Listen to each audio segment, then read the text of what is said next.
Donc salut les gars, c'est Nico, je suis un nouveau youtubeur, j'avais pas envie de faire une vidéo présentation de la chaîne parce que je trouve que ça sert à rien. Par contre, je recherche un logo et une bannière, donc si quelqu'un est d'accord pour en faire une gratuitement, c'est avec plaisir. Bien sûr, une petite vidéo remerciement pourra être faite si nécessaire. Mais donc voilà, donc comme vous avez pu remarquer, ma chaîne va être orientée principalement sur les animés, donc ça soit critique d'animés, petit top comme celui-là ou autre. Donc j'espère que mon contenu va vous plaire. Donc je m'inspire un petit peu de différents youtubeurs. Par contre, je tiens à dire que ce top a été fait par moi, par rapport à mes propres mangas que j'ai vus, hein, par rapport à mes propres goûts. Et en aucun cas j'ai copié sur d'autres youtubeurs. Moi j'ai fait ça par rapport aux mangas que j'ai vus principalement cette année. Et donc voilà. Donc je souhaite à tous et à tous un bon visionnage. Et on commence tout de suite ce top avec le premier manga qui se trouve donc à la 5e place et qui n'est autre que Re:Zero, un manga qui a fait beaucoup de parler de lui sur internet, mais les avis le concernant sont assez divers entre aimer ou pas aimer. Pour ma part, j'ai plutôt apprécié le manga, même si c'est pas un manga que je vous recommanderais forcément, c'est pour ça que je l'ai mis à la 5e place. Donc l'histoire suit le quotidien de Subaru Natsuki, un lycéen de notre époque qui est transporté dans un monde magique. Il se retrouve à faire équipe avec Emilia, une fille au pouvoir magique, mais très vite, ils se font tuer par une assassin mystérieuse. Subaru découvre très vite que lorsqu'il meurt, il se réveille au même endroit de sa téléportation pour y revivre la journée.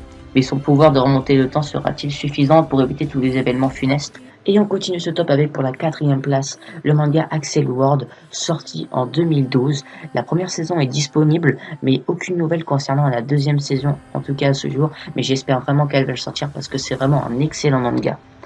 En 2046, la technologie a fait naître le Neurolinker, un système qui permet à l'utilisateur de manipuler ses 5 sens pour accéder à une réalité augmentée et rechercher des informations sur Internet, mais qui permet aussi d'entrer dans un univers virtuel sous la forme d'un avatar reflétant sa personnalité. Le jeune Hariyuki Arita, petit gros, timide et le souffre-douleur d'une bande de garçons de son collège, son seul refuge, là où il se sent libre et doué pour quelque chose, se trouve dans l'univers virtuel du réseau de l'établissement où il est parmi les premiers dans le jeu de squash, jusqu'au jour où la plus belle fille de son école vient l'y trouver et lui donne rendez-vous dans le monde réel pour discuter. Une rencontre qui va bouleverser la vie de Hariyuki. Elle lui apprend en effet l'existence du monde accéléré et lui partage une application, le Brain Burst, qui s'installe directement dans le Neurolinker, mais qui s'implique certaines contreparties.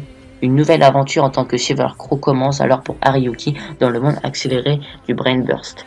Et on se retrouve tout de suite à la 3e place de ce tome avec Danganronpa. C'est vraiment un chef-d'œuvre ce manga, je vous le conseille. 2 saisons sont actuellement disponibles actuellement. La saison 1 et la saison 3, parce que la saison 2 c'est en fait un jeu vidéo. Donc c'est l'histoire de Nagai Makoto, excusez-moi pour la prononciation des personnages, je suis assez mauvais. C'est un adolescent n'ayant aucun talent particulier, mais qui est accepté à l'académie Kibugamine, qui est une école prestigieuse où seuls sont acceptés les étudiants triés sur le volet et ayant une très grande maîtrise ou connaissance dans un domaine particulier. Ils sont connus sous le titre d'Ultime et ils sont perçus comme les espoirs de la nation et promus à un avenir brillant. Comme je l'ai dit précédemment, Makoto Nagai n'a aucun talent particulier, mais est accepté dans l'académie sous le titre d'Ultime chanceux après avoir gagné un tirage au sort. Après avoir franchi les portes de l'académie pour son premier jour, il perd connaissance et à son réveil, il se retrouve enfermé avec 14 autres élèves de sa classe dans l'école, dont toutes les issues sont fermées. Monokuma, un étrange ours en peluche qui se présente comme le directeur, leur relève qu'ils devront vivre pour le restant de leur jour dans l'académie sans possibilité de sortir ou de communiquer avec l'extérieur. Néanmoins, il existe un moyen de sortir, tuer un de ses camarades de classe sans se faire prendre par les autres permet de regagner l'extérieur. Lorsqu'un meurtre se produit, un procès de classe a lieu durant lequel les élèves doivent débattre pour trouver le coupable. Si celui-ci est identifié, il est exécuté, mais si les autres élèves se trompent, alors ce sont eux qui doivent mourir, tandis que le coupable peut rejoindre l'extérieur. La 2e place est occupée par Nanatsu no Taizai, sorti en 2014, contenant une saison qui fait plus de 25 épisodes, et je suis heureux de vous dire que la saison 2 a été annoncée et va sortir normalement en 2017. Donc c'est l'histoire des Seven Deadly Sins, les 7 péchés capitaux, un groupe de chevaliers maléfiques qui ont conspiré pour renverser le royaume de Britannia. Ils auraient été éradiqués par les Holy Chevaliers, mais des rumeurs prétendent qu'ils auraient survécu 10 ans après. Les Holy Chevaliers ont organisé un coup d'état et l'assassinat du roi, devenant les nouveaux dirigeants tyranniques du royaume. Elisabeth, la fille du roi, s'échappe et se réfugie dans une taverne tenue par le jeune Méliodas. Derrière son air candide, Méliodas s'avère être un redoutable guerrier. Ensemble, ils se lancent dans un voyage afin de trouver les Seven Deadly Sins et obtenir leur aide pour reprendre le royaume. Alors j'ai absolument rien à redire par rapport à ce manga, à part foncer le voir parce que c'est vraiment une tuerie. Pour tous ceux qui aiment les combats, les détails de l'intrigue, et ben ce manga il est fait pour vous.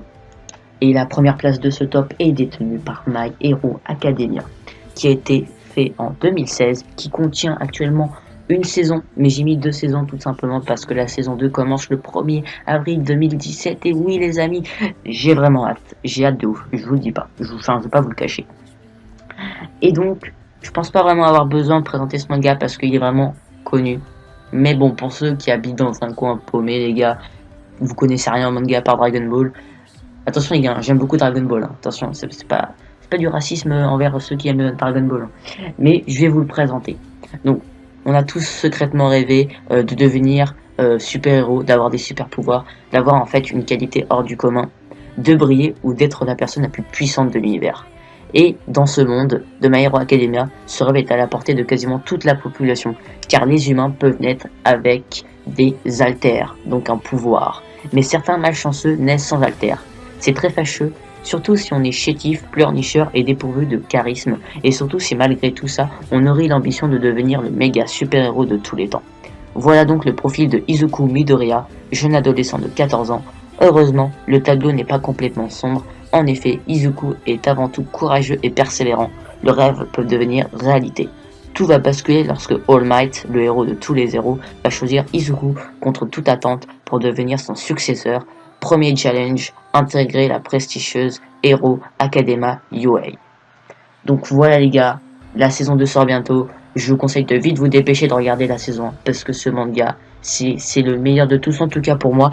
Je sais que on a fait beaucoup de parler de lui. Vous allez me dire ça sert à quoi de le mettre dans ce top. Les gars c'est mon top à moi. Après je ferai des tops un peu plus sur le moment, vous verrez ça. Donc voilà, donc j'espère que cette vidéo vous aura plu. C'est ma toute première vidéo, donc soyez indulgents. J'ai plein de progrès à faire c'est sûr. Mais n'hésitez pas à vous abonner, à liker, ça me ferait super plaisir et à commenter, à me dire les points négatifs et les points positifs de ma vidéo. A plus les gars pour une prochaine vidéo.